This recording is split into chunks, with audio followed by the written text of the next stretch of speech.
tu ke. Yalah maksudnya tak buat kan. Ataupun mungkin boleh lebihkan kan. Tapi kalau kita buat yang biasa-biasa pun kita tak tahu Allah dah bagi kan. Masya Allah kita tak tahu. Okay, so jangan kita tu sebabnya kita kena balik kepada antara takut dan harap tu. Takut dan harap tu. Jangan kalau kita cakap aku ni tak ada harapan, itu kita dah berburuk sangka dengan Allah. Tak boleh.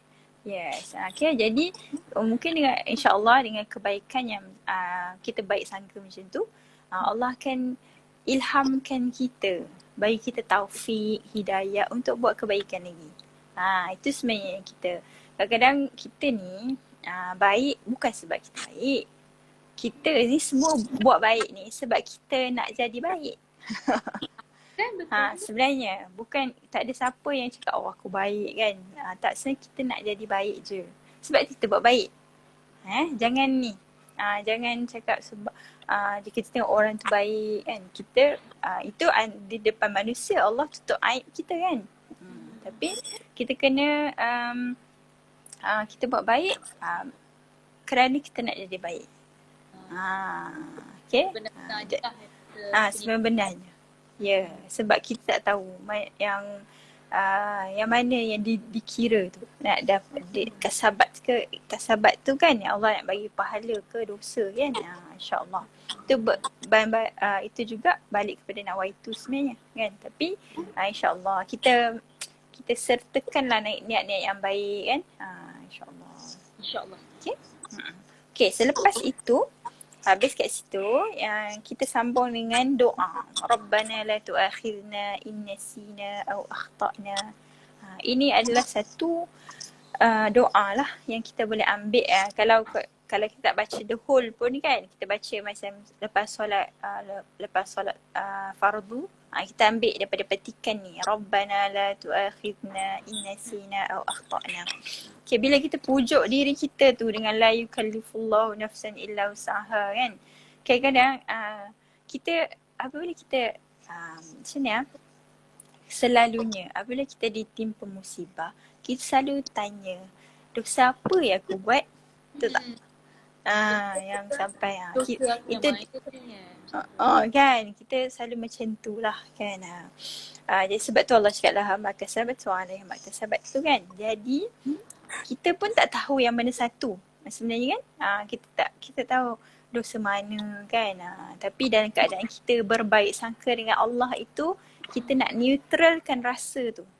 Neutralkanlah rasa macam baik sangka buruk sangka tu, neutralkan dengan doa. Neutralkan dengan doa. Rabbana la tu'akhidna in nasina aw akhtana. Kan neutralkan maksudnya kita memang bersimpuh lah depan Allah kan. Untuk kita kalau ada yang salah tu, ya Allah janganlah hukum. Kan. Wahai Tuhan kami, janganlah engkau hukum kami jika kami terlupa atau kami tersalah. Kan.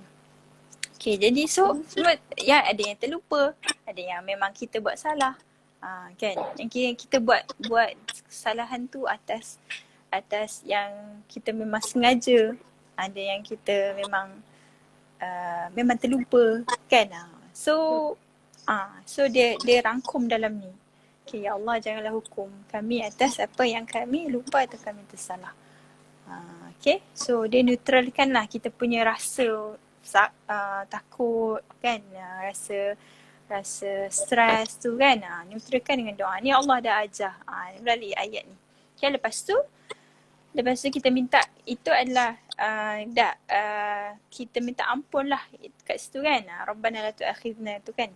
Kita yang minta ampun, atas tu pun kita minta ampun ya. Ghufranaka Rabbana wa ilaikal masir kan. Okay. Lepas tu kita sambung lagi. Rabbana, ini adalah untuk future. Rabbana wa la tahmil alaina isran kama hamaltahu ala alladhina min qablina. Ya Allah, janganlah engkau bebankan kami dengan bebanan yang berat, seperti yang telah engkau bebankan atas orang orang sebelum kami. Okay, sebab kita tahu kemampuan kita kan. Tapi bila kita tahu kita punya kemampuan, Allah lebih tahu kemampuan kita. Juga macam tu kan. Jadi neutralkan juga. dengan doa. Rabbana wala tahmil alaina isran kama hamaltahu 'alal ladzina min qablina. Okay, jadi insya-Allah apa sahaja yang menimpa kita tu adalah within kita punya kemampuan. InsyaAllah. Walaupun kita rasa macam benda tu berat, tapi sebenarnya Allah lebih tahu. Kita yang mampu untuk hadapi. Ambil. Betul. Dalam keadaan yang sama, kita rasa macam dah jalan dah dead end lah, maksudnya kan, tak jumpa jalan mati kan. Itu kita minta ke Allah untuk dapatkan untuk hidayah lah. Kan. Jadi sebab tu kita minta kita minta ampunan dosa tu supaya dosa-dosa tu diampunkan, maka Allah akan bagi hidayah kepada kita, rahmat dia kan. Okay, lepas tu Rabbana wala tuhammilna ma la taqata lana bih. Okay. Jadi doa dia kita sambung dengan doa, wahai Tuhan kami, janganlah engkau bebani kami apa yang tidak kekuatan untuk kami dengannya. Maksudnya yang kita tak mampulah. Okay. So ini doa dia. So within juga dalam kita punya minta dalam within kemampuan kita. Lepas tu kita sambung dengan wa'fu anna waghfir lana warhamna. Okay, yang ini kalau boleh, ini kan juga kita baca dalam tahlil tau. Kalau tahlil arwah kan apa kan, mesti yang ini wa'fu anna waghfir lana warhamna kan, mesti kebanyakan yang akan membaca sebanyak 3 kali. Macam masukkan dalam hati. Boleh lah kalau nak baca 3 kali maksudnya kat situ, maafkanlah kami dari kesalahan kami dan ampunlah kami dan rahmatilah kami. Macam tu. Maaf ni apa? Maaf ni kemaafan lah kan. Okay. Kalau kat sini ada baca, dia cakap afu ni, wa'fu ni dia adalah to pardon something out of love. Maksudnya Allah maafkan kita tu atas kasih sayang dia. Okay. Lepas tu kita minta pengampunan lah atas apa yang kita sembunyi dan terang-terangan, dan juga warhamna wa'fu anna waghfir lana warhamna wa'fu anna waghfir lana warhamna wa'fu anna waghfir lana warhamna. Tu rasakan dalam kan, dan juga dalam Ramadan kan kita dituntut, Nabi ajar kita untuk baca Allahumma innaka afuwun karim tuhibbul afwa fa'fu anna kan. Ni samalah dengan wa'fu ni, dengan kita bersandar atas nama Allah yang afu, al-afu, yang memaafkan. Okay. Jadi bolehlah ambil potongan ni pun kan, kalau rasa terbeban kita down ke kan, boleh. Ayat ni sangat insya-Allah mujarab. Okay, anta maulana fansurna 'alal qaumil kafirin. Kaulah penolong kami, maka tolonglah kami untuk mencapai kemenangan terhadap orang yang kafir. Okay. So ini lepas tu kita mengaku, kita ni kita minta, kita minta kat mak ayah kita, sebab kita ngaku dia orang mak ayah kita kan. Macam tu jugalah kita ngaku. Ini kita macam kita refresh lagi, kita pengakuan yang Allah ni lah penolong kami, penolong kita. Hanya pada Allah kita gantung pengharapan dan kita minta pertolongan. Fansurna 'alal qaumil kafirin. Okay. Okay, Alhamdulillah. Itulah sedikit sebanyak lah. Terima kasih Ustazah. Banyak ilmu yang dapat hari ni. InsyaAllah. InsyaAllah sikit-sikit lah. Tak prepare sangat jugalah. Takut banyak juga yang takut tak. Yelah kan, kita boleh share lah sikit-sikit lah. Kan. So ni banyak komen daripada Syaiful ni. Senyum Ustazah. Allah Akbar. Itulah Alhamdulillah. Yang singgah. Terima kasih semua. Hopefully adalah sedikit ilmu yang boleh dapat lah kan.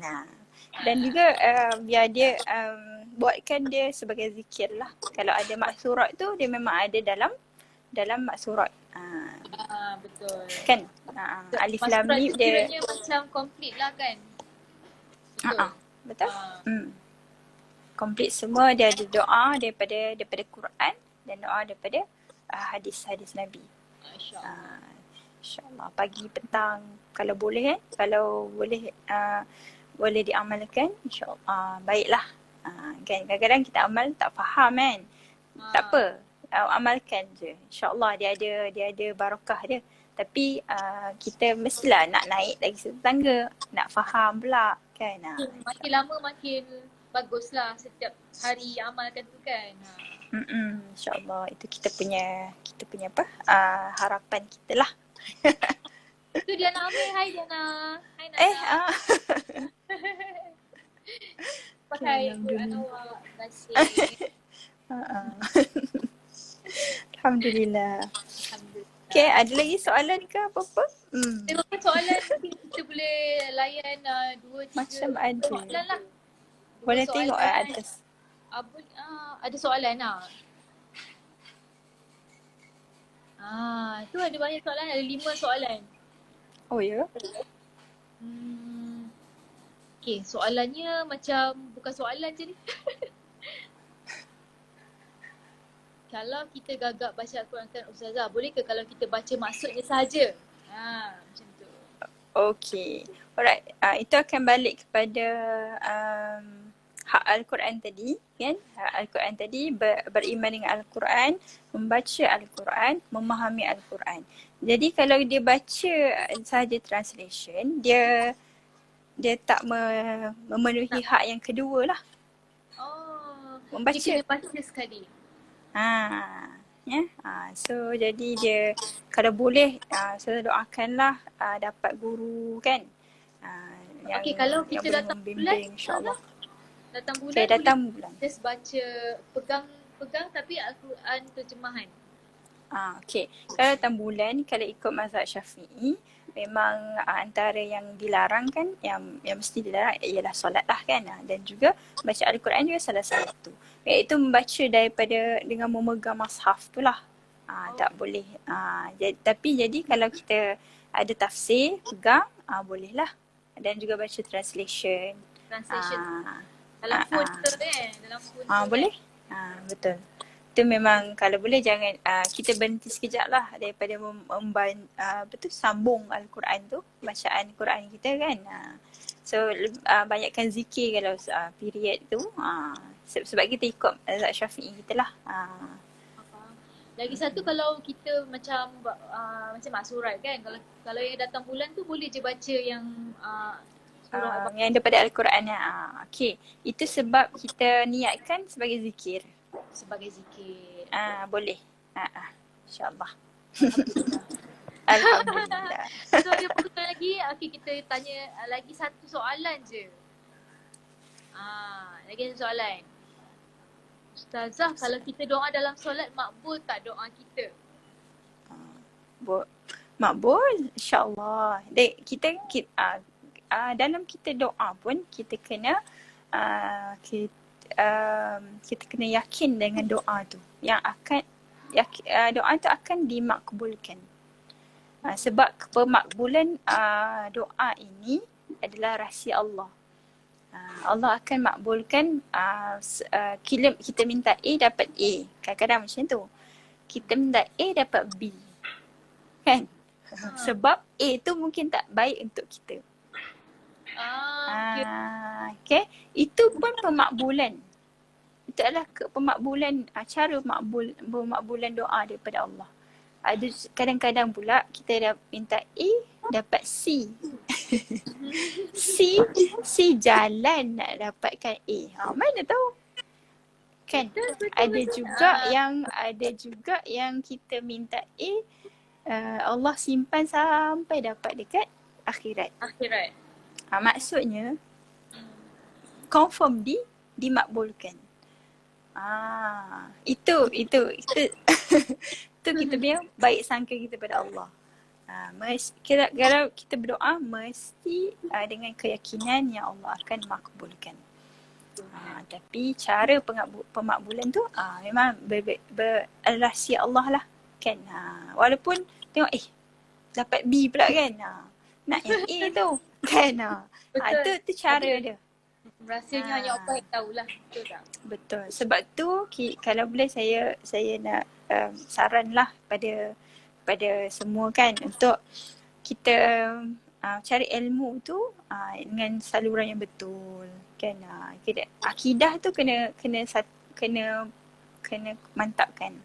Akidah tu kita punya iman kita kepada Allah tu. Kita belajar nama-nama Allah yang cantik sampai 9, sifat Allah, sifat 20 kan. Bila kita faham tentang sifat-sifat Allah kan, faham yang insyaAllah lah setakat yang kita boleh faham kan, kita akan everything will make sense macam tu. Tahu gitu. Okay, jadi dia lepas tu akidah, keimanan tu lah. Jadi macam kita doa-doa tanpa akidah kita kuat, sebenarnya kita minta kat siapa? Betul tak? Akidah kuat, jadi kita memang ya Allah aku berdoa ni hanya kepadamu. Pada Allah yang satu tu. La ilaha illallah Muhammadur Rasulullah. Okay, tu akidah. Lepas tu belajarlah fiqh, cara nak beribadah. Cara nak beribadah kan. Tak apa ikut satu mazhab saja pun tak apa kan. Tak semua. Sebab kita kena ibadah ni, kita tak perlu kita kena tahu cara dia supaya kita boleh buat hari-hari. Tak semestinya kita perlu tahu dalil dia dari mana. Kita perlu tahu cara. Nanti lama-lama kita the next one lah pula. Allah akan bagi lagi tambah ilmu kan. Okay, lepas tu lagi satu cabang, jadi akidah, fiqh dan tasawuf, iaitu penyucian hati. Okay, sebenarnya kalau kita faham kenapa Allah bagi kita ujian-ujian ini kan, dia sebenarnya adalah untuk menyucikan kita, menyucikan hati. Dengan ujian ni kita akan balik kepada Allah kan. So jadi penyucian hati tu adalah zikir-zikir yang kita boleh amal-amal kan, macam tu. So dia banyak lah. So insyaAllah kalau kita sibuk dengan ilmu lah, maksudnya nak memantapkan ilmu kita kan, insyaAllah tak adalah kita hanyut, insyaAllah. Kan? Biasa cari ilmu. Kan? Cari ilmu insyaAllah. Okay, kan kita apa-apa kat sini pun online pun banyak dah sekarang kan. Boleh banyak juga live IG bersama ustazah ustaz kan. Betul insyaAllah. Tak ni boleh tanya kan, insyaAllah. Tapi kalau boleh lah, memang live tu betul, online tu ada, tapi cari yang live. Walaupun tak popular pun tak apa. Maksudnya yang berdepan, face to face. F to F. Bukan macam kita buka online tapi face to face. Dia macam ni, dia boleh kita tambah ilmu kita melalui online. Memang itu adalah satu ilmu juga. Ya, tetapi kau boleh cari juga yang kita boleh kalau perempuan jumpa ustazah boleh kan, boleh jumpa, boleh bertanya. Ya, betul. Sebab dia kena ada juga orang yang maksudnya sama-sama lah. Online ni sebab online ni senang sebab kita tak perlu pergi kan. Tak pergi. Tapi kalau boleh ada juga yang di dalam kawasan kita tu yang kita boleh rujuk. Yang orang ni memang live depan kita. Boleh dipegang-pegang. Kalau dua-dua lah. Ya. Tapi itulah. Betul. Sebab di akhir zaman ni dan juga banyakkan selawat pada Rasulullah SAW. So Rasulullah lah yang membimbing sebenarnya. Kan Rasulullah dia sayang kita umat dia kan. Jadi dengan selawat banyak Allahumma salli ala sayyidina Muhammad kan. Jadi Allah akan bawa kita pada jalan yang baik lah, hidayah tu. Jadi akan sampai sikit-sikit lah. Nak belajar Quran insyaAllah boleh belajar. Nak belajar akidah boleh belajar insyaAllah. InsyaAllah. Masya Allah. Terima kasih Ustazah di atas explanation yang sangat jelas. Semua ramai yang Alhamdulillah. setuju Ustazah punya penyampaian sangat ni apa? Jelas, dan lepas ni Ustazah bolehlah buat kelas mengaji dengan kita orang lagi. Boleh Ustazah? Boleh InsyaAllah. Gitu. InsyaAllah boleh lah ada jemputan. InsyaAllah nanti kita Buat sendiri kali-kali tak rajin. Oh dia apa dia? InsyaAllah. Nak buat sendiri kan, kalau buat sendiri kan baca tu tak rajin pula. Kalau macam ni okey kita buat, boleh insyaAllah. Okay, alright, boleh. So, Okay, terima kasih Alhamdulillah. Ustazah. Terima kasih juga. Terima kasih ya Nana atas jemputan. InsyaAllah semoga ada manfaat yang boleh dikongsi bersama. InsyaAllah Terima kasih kita kepada Diana Amir yang selalu buat apa ni, anjurkan, yang bagi cadangan, betul, yang memudahkan. Alhamdulillah. Diana Amir. Betul. Kita di Khadijah semuanya artis wanita yang membaca Al-Quran juga bersama dengan Ustazah Salimah, Ustazah Mina dan Ustazah Asmi, kan? Alhamdulillah. Okay. InsyaAllah. Okay. Sama-sama. Dalam online. InsyaAllah. Kita tutup dengan tasbih kafarah dan suratul Asr. Bismillahirrahmanirrahim. Subhanakallahumma wa bihamdika wa nastaghfiruka wa natubu ilaik. Bismillahirrahmanirrahim. Wal asr. Innal insana lafi khusr illa alladhina amanu wa amilus salihat wa tawasaw bihaqqi wa tawasaw bisabr. Sadaqallahul azim. Terima kasih banyak. Bye. Bye. Assalamualaikum.